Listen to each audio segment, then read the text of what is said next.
In his 1959 novel, The Tense of Wickedness, the satirist Peter de Vries remarked, "Nostalgia isn't what it used to be."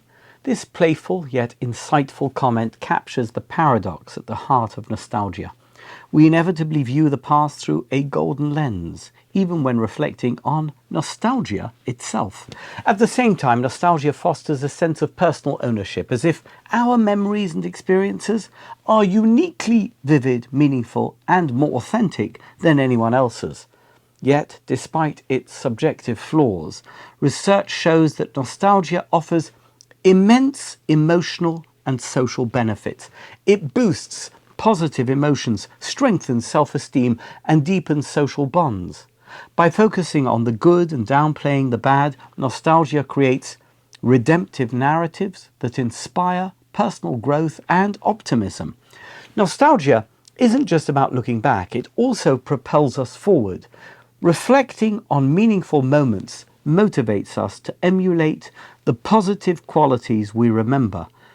As the renowned British psychologist Konstantin Sadikides puts it, nostalgia is much more than just reminiscing.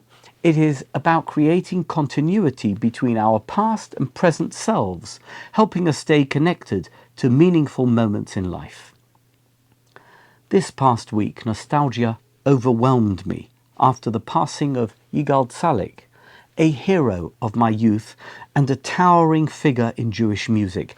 His talent exploded onto the modern Jewish music scene in the 1970s, flourished through the 1980s, and experienced a revival in the 1990s. Even into the 2000s, he performed at one-off concerts, rekindling memories for his audience. Sadly, in recent years, his star had faded as he battled ill health, and he quietly slipped from the public stage.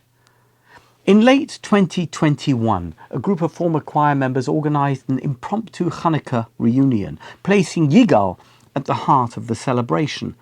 The performance, shared on YouTube, transported fans around the world back to the magical sounds of their youth.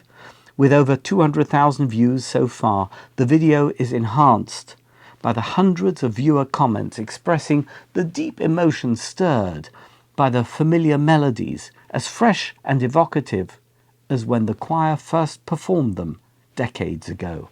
Shortly after the video was posted, I reflected on my own emotions prompted by the video in an article titled "Why I Wept This Week."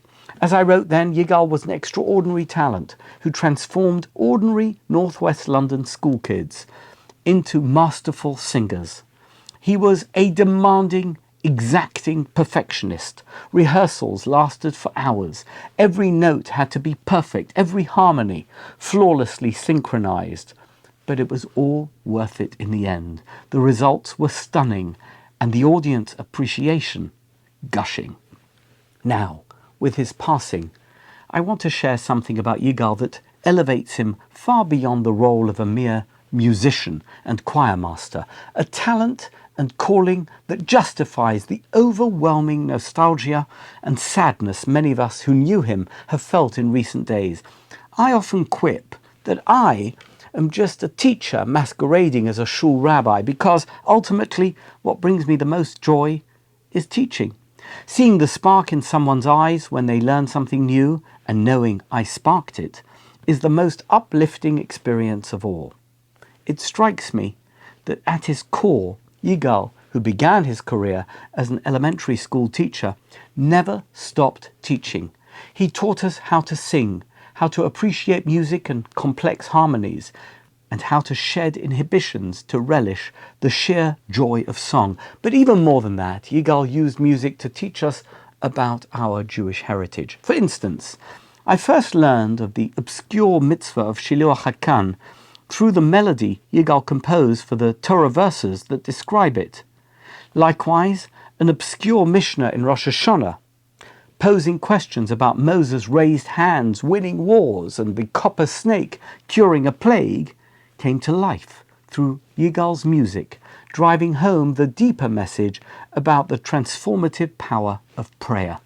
In particular, the loftiest high holiday prayers became intimate and meaningful through the masterful melodies that Yigal spun seemingly out of thin air.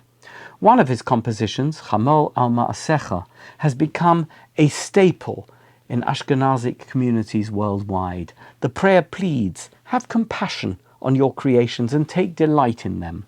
Let those who seek refuge in you declare, in your righteousness, your burdened ones find strength. Incredible words, but it is Yigal's tune that breathes real life into them, making them resonate so very deeply. In another melody, Mare Cohen, this one energetic and lively, Yigal captured the joy that filled the air when the Jerusalem temple stood as the high priest emerged from the Holy of Holies. Each year, as we belt out the chorus, Emes Manedar, Hayokain Godel, Betesoi mi Beis Kodshei HaKodoshim. Truly, how glorious was the high priest when he emerged from the Holy of Holies.